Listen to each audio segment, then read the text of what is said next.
In this presentation, we will take a look at the nature of gains and losses and tax forms related to the sale of property and reporting of gains and losses. For more accounting information and accounting courses, visit our website at accountinginstruction.info.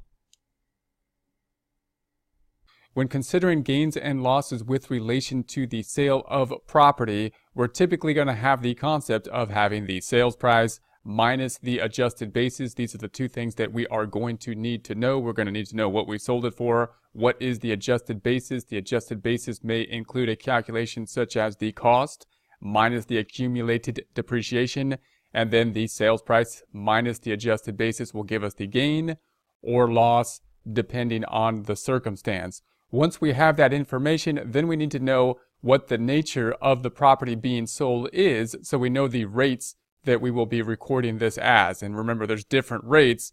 We have the progressive tax system, which we're going to call the ordinary income rates, but then we have special rates for different types of property outside of those rates on the progressive tax system. That's where things get a bit more confusing. That's where we need to know the nature of the property being sold so we can determine how to treat the rate to then apply or how to treat the sale or the gain or loss. To determine this, it depends on the use of the asset and not the asset form. So we're not going to say, hey, this is a certain type of asset, this is another type of asset, and therefore that's what the determining factor is for the nature of the gain or loss and then how we're going to treat that gain or loss. We instead are going to concentrate on the use of the asset.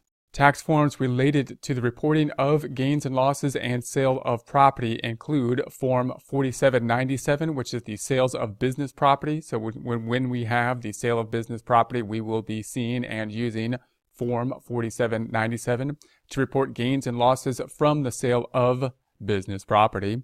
Schedule D, capital gains and losses. This is going to be a common schedule we may have heard of, we've probably heard of. And oftentimes when we have stocks and bonds that are going to be sold, we would need and often use the Schedule D for individual tax preparers to report gains and losses from property held for investment, and Form 8949 to record transactions. Here's just a quick look at these forms or an example of these forms. It's a 2018 form for the sale of business property, Form 4797, Part 1, Part 2. And I'll let you go through. We'll have some examples of these where we will input this information to software so that you can see and we'll be able to see these forms more clearly as we go through calculations. And then we've got the capital gains and losses. This is the Schedule D, Part 2, Part 3. Now we'll talk about the nature of the property being sold. We're considering first the ordinary income property. This is going to be property that we would typically look at the gain or loss and include it as ordinary income. Ordinary income being taxed at the ordinary rates rather than any special or other rates. So it's going to be the ordinary assets, any asset that is not a capital asset. That's going to be the definition defined by what it's not. And it includes things like inventory and accounts receivable. Those things then are just going to be part of ordinary income. If we have a sale of inventory in the ordinary process of business, it's just going to be part of ordinary income. The sale of inventory for a sole proprietor being reported on the Schedule C, and the Schedule C pulling over to page 1 of the 1040.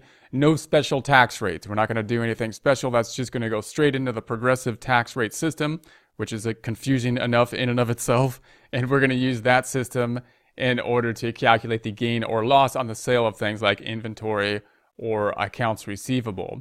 Section 1221, capital property then, is used for personal purposes or investment. Personal purposes or investment. So when we think of those are things like stocks and bonds. If we have stocks and bonds, then we're going to treat those a bit differently than if we sold things like just inventory within the Schedule C or normal part of business.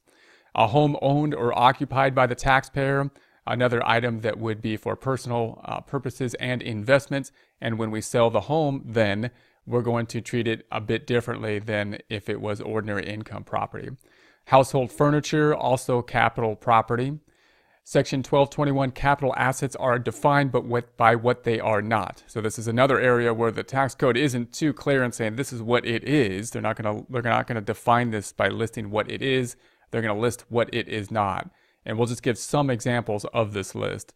So all assets held by the taxpayer except, so everything except, are going to be Section 1221 capital assets.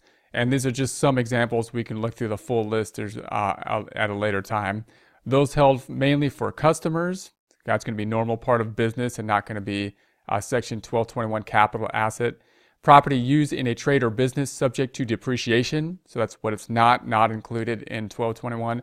A copyright, accounts or notes receivable, real property used in the taxpayer's trade or business, and a few more other than that. So we won't go into all of them. Just note that the general kind of definition is the definition of what is not a Section 1221 asset rather than defining what a 1221 asset is. Then we have Section 1231, trade or business property. Section 1231, trade or business, depreciable or non-depreciable property, such as land used in a trade or business held for more than 1 year. So now we're talking about that property that is trade or business type property, but we're typically thinking more about the depreciable type property and land, which isn't depreciable, but it kind of belongs in the same kind of area as the depreciable property, plant, and equipment type of things. 1231 if they're business property rather than held for investment. So note that distinction here. So we've got the ordinary income stuff, which was reported on the Schedule C. You can think of in some ways that's going to be ordinary income, things like selling inventories taxed at the normal rates. We've got the investment property, which we usually think of things we're holding on for investment itself. And now we're talking about things that are part of the trade or business. We could think of them possibly being connected to the Schedule C in some way, but they're usually the things we think of as like fixed assets, the bigger type of things, the property, plant, and equipment type things. Those are going to be falling into Section 1231.